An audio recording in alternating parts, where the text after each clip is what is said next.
গত 16 বছরে যারাই সরকারের সমালোচনা করেছে, নাগরিকদের অধিকারের পক্ষে কথা বলেছে, তাদেরকে গ্রেফতার অথবা গুম করা হয়েছে।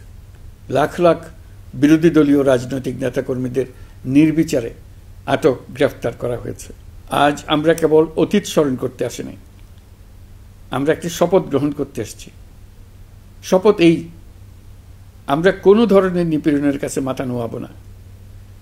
আমরা প্রতিষ্ঠা করব একটা জবাবদিহিমূলক, মানবিক, গণতান্ত্রিক এবং বৈষম্যহীন রাষ্ট্র, এমন রাষ্ট্র যা সবসময় জনকল্যাণে কাজ করবে। আসসালামু আলাইকুম। আজ আমরা পুরো জাতি একসঙ্গে স্মরণ করছি এমন একদিন যা এদেশের ইতিহাসে গভীর ছাপ রেখে গেছে। 5ই আগস্ট শুধু একটি বিশেষ দিবস নয়, এটি একটি প্রতিজ্ঞা, গণজাগরণের উপাখ্যান এবং ফ্যাসিবাদী শাসন থেকে জাতির পুনর্জন্মের দিন। আজ আমি গভীর শ্রদ্ধার সঙ্গে স্মরণ করছি 1971 সালের স্বাধীনতা যুদ্ধের সকল বীর মুক্তিযোদ্ধাদের, যাদের আত্মত্যাগে আমরা পেয়েছি স্বাধীন সার্বভৌম বাংলাদেশ। 1971 সালে সাম্য, মানবিক মর্যাদা ও সামাজিক ন্যায় বিচার প্রতিষ্ঠার লক্ষ্যে এদেশের জনগণ সশস্ত্র মুক্তিযুদ্ধে অংশগ্রহণ করেছিল। লাখো প্রাণীর বিনিময়ে একটি স্বাধীন রাষ্ট্র প্রতিষ্ঠা হয়েছিল। কিন্তু স্বাধীনতার অর্ধ শতাব্দী পরেও এদেশের মানুষ সুবিচার ও গণতন্ত্র থেকে বঞ্চিত হয়েছে, বৈষম্যের শিকার হয়েছে।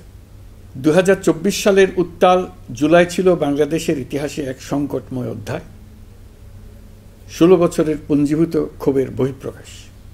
এদেশের এই বিপুল সংখ্যক তরুণরা 16 বছর ধরে ক্রমাগত হতাশায় নিমজ্জিত ছিল। ভালো ফলাফল করেও চাকরির জন্য ক্ষমতাসীনদের দুয়ারে দুয়ারে ঘুরেছে। চাকুরিকে ঘিরে তৈরি হয়েছিল দুর্নীতি, স্বজনপ্রীতি আর তদবির বাণিজ্য। যে তরুণ ঘুষ দিতে পারেনি, এলাকার মাফিয়াদের সঙ্গে সখ্য গড়ে তুলতে পারেনি, তার চাকরি হয়নি। সরকারি চাকরিতে বৈষম্যমূলক কোটা পদ্ধতি, যেটা মূলত ছিল দুর্নীতি ও স্বজনপ্রীতির আরেকটা হাতিয়ার, এর বিরুদ্ধে তরুণ সমাজ দীর্ঘদিন ধরে প্রতিবাদ বিক্ষোভ করলেও ফ্যাসিবাদী শাসকের টনক নড়েনি।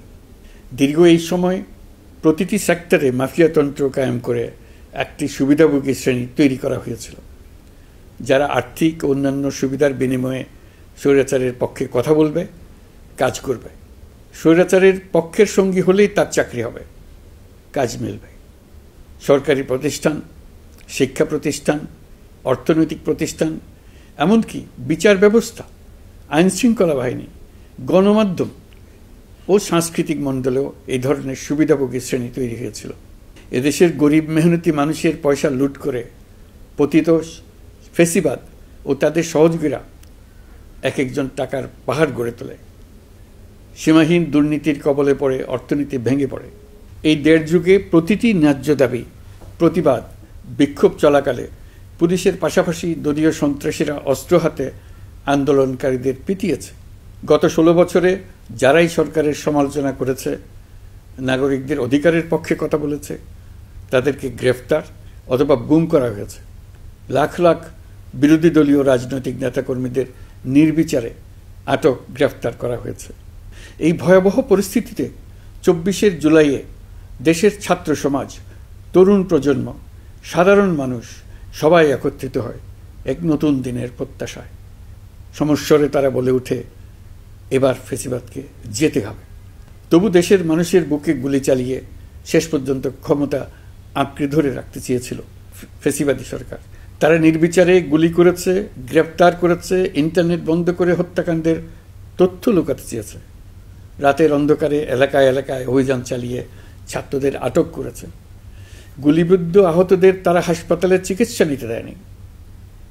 হাসপাতালগুলোকে নির্দেশ দেওয়া হয়েছিল যেন আহতদের ভর্তি না করা হয়। এ কারণে বহু মানুষ চিকিৎসা না পেয়ে চিরতরে দৃষ্টি হারিয়েছে, পঙ্গু হয়েছে।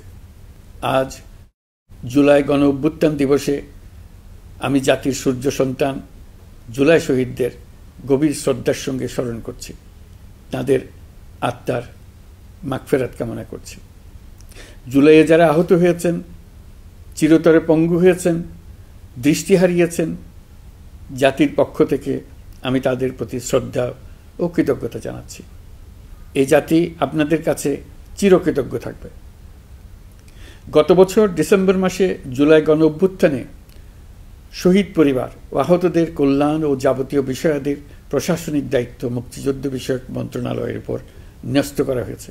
এখন পর্যন্ত 836টি শহীদ পরিবারের মধ্যে 775টি শহীদ পরিবারকে মোট 98 কোটি 40 লাখ টাকার সঞ্চয়পত্র ও মাসিক ভাতা বাবদ ব্যাংক চেক দেওয়া হয়েছে। অবশিষ্ট যারা আছেন তাদেরও কয়েকটি বিষয় নিষ্পত্তি সাপেক্ষে সঞ্চয়পত্র দেওয়ার প্রক্রিয়া চলছে। এর পাশাপাশি আহত 13,800 জন জুলাই যুদ্ধকে 3টি ক্যাটেগরিতে নগদ টাকা ও চেক বাবদ মোট 153 কোটি 4 লাখ টাকা প্রদান করা হয়েছে। এর মধ্যে 78 জন অতি গুরুতর আহত জুলাই যোদ্ধাকে সিঙ্গাপুর, থাইল্যান্ড, তুরস্ক এবং রাশিয়ায় উন্নত চিকিৎসার জন্য পাঠানো হয়েছে এবং চিকিৎসা ব্যয় বাবদ এ পর্যন্ত 97 কোটি 50 লাখ টাকা ব্যয় হয়েছে। জেলা উপজেলা পর্যায়ে সকল সরকারি হাসপাতাল বা ক্লিনিক বা স্বাস্থ্যকেন্দ্র, মেডিকেল কলেজ হাসপাতাল এবং সরকার কর্তৃক নির্ধারিত বিশেষায়িত হাসপাতালগুলোতে সকল শ্রেণীর আহত জুলাই যোদ্ধাদের অগ্রাধিকার ভিত্তিতে বিনামূল্যে চিকিৎসা সেবা দেওয়ার সিদ্ধান্ত হয়েছে। সরকারের পক্ষ থেকে জুলাই শহীদ ও আহতদের জন্য আরও নানা উদ্যোগ নেওয়া হচ্ছে। তবে জুলাইয়ের মহানায়কদের আত্মত্যাগ তখনই সার্থক হবে যখন এই দেশকে আমরা একটি সত্যিকারের জনকল্যাণকর দেশ হিসেবে গড়ে তুলতে পারব। আজ আমরা কেবল অতীত স্মরণ করতে আসিনি, আমরা একটি শপথ গ্রহণ করতে এসেছি। শপথ এই, আমরা কোনো ধরনের নিপীড়নের কাছে মাথা নোয়াব না।